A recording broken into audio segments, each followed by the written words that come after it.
Welcome back to Marketing Champions on Daily Ad Brief. I'm your host, Mike White, and on Marketing Champions, we're meeting with experts in public relations, digital media, and all forms of marketing that help their customers increase their brand awareness and ultimately drive them new business. Joining us today, we have Linda Kavanagh from MaxEX Pr. Linda, welcome to the program. Thanks for having me. So you've been out there hustling, bustling, and basically increasing brand awareness for your clients. Tell me a little bit about the tactics that you utilize for MaxEX Pr. Well, I'll tell you. So I've been doing this for 23 years. And I will say that the way I started out doing it is not the way we do it now. And I will say that it's always changing. So we're in a position here, we don't try to be everything to everybody. We are pure old school PR. So we still believe in the almighty press release. We still believe in mainstream media. I believe there's always going to be a place for that. And then we've had to evolve, obviously, on the digital side as well as the social media side.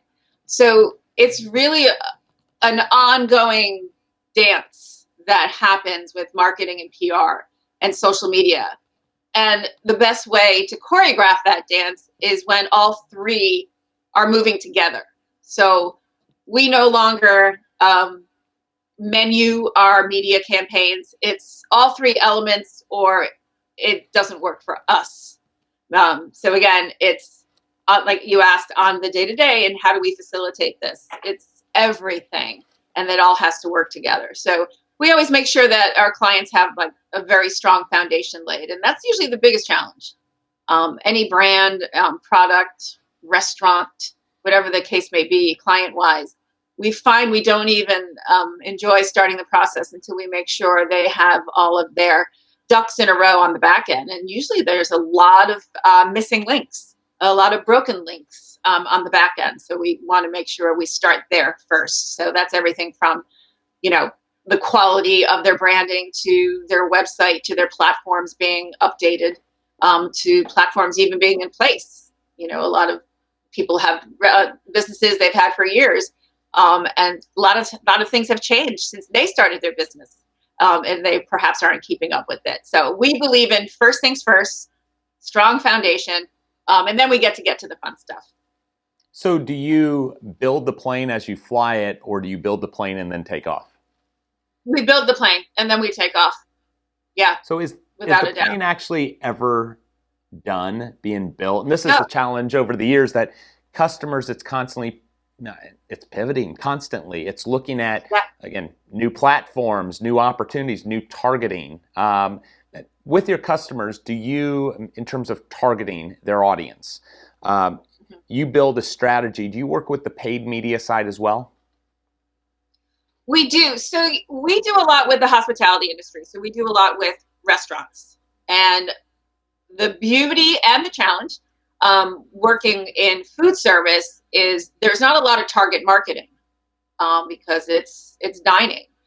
So compared to maybe some products, tangible type products, where you are targeting very specific things. In hospitality, we don't really have that because it's dining out is such a broad scope and it's for everyone. So we have the luxury of having a very broad audience, but we also have the challenge in that it is so broad and we want to reach everybody.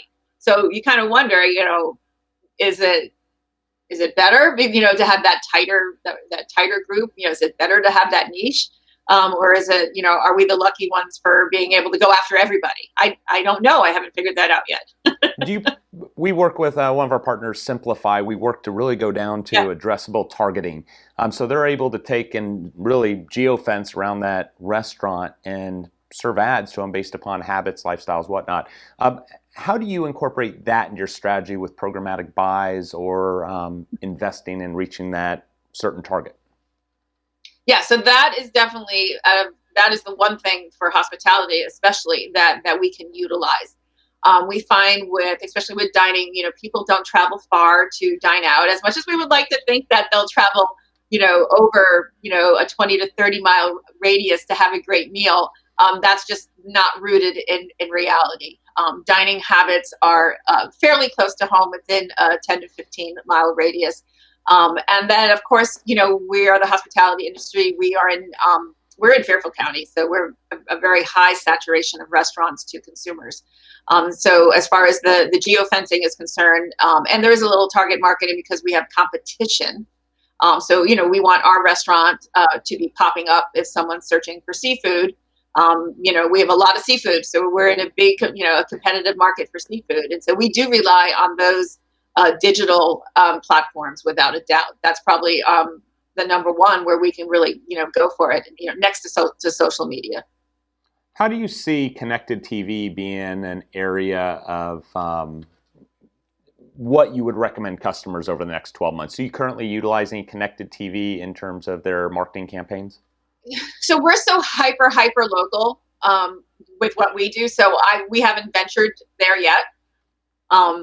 That's just, yeah. This is the ever-changing build the plane as it flies, and it's neat how everything is constantly changing, which goes into the next question. What excites you most about this industry, and what scares you most about the industry?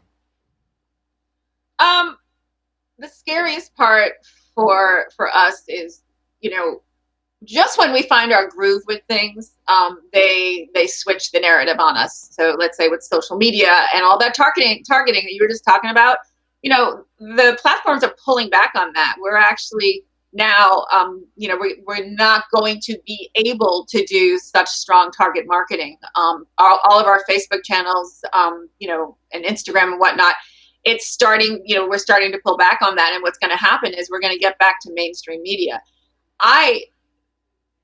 No one agreed with me over the years, but I always knew that print was not going anywhere. And to think that it ever was going to,